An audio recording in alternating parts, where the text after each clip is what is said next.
Arsenal today got another important result against Fulham at the Craven Cottage. And Arsenal turning things around, succeeding where they failed in previous seasons.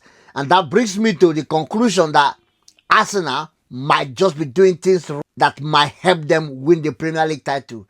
If you look at Arsenal, the last three clubs they've played in Premier League are clubs that trouble them, irrespective of how good they play. You look at Newcastle United. Arsenal always lose to Newcastle at St. James Park. Last 3 weeks, they got a result at Newcastle at St. James Park. West Ham United have won Arsenal the last 2 seasons at the Emirates Stadium. Arsenal got a result against West Ham at the Emirates Stadium last 2 weeks. Fulham is this club that always have a good result against Arsenal, most especially at the Craven Cottage. Today, Arsenal got a result at the Craven Cottage. Wasn't the best of football, I would say, but they won ugly. This is what makes champions. This is what clubs that want to win the title do.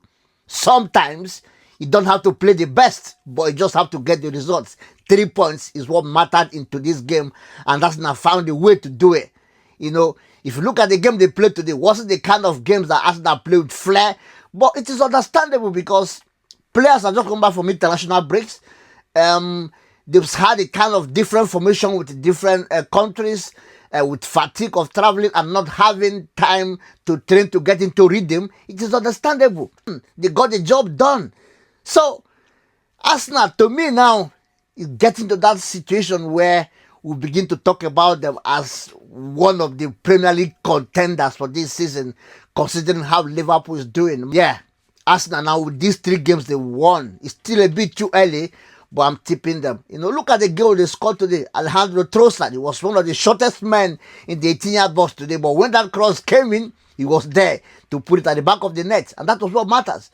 So even though the striker, the ball, hasn't been scoring as we expect, but they are scoring goals, they are winning games. Benitez wasn't at his best today, but he contributed his quota. Saka also tried, contributed his quota. So this is what makes champions.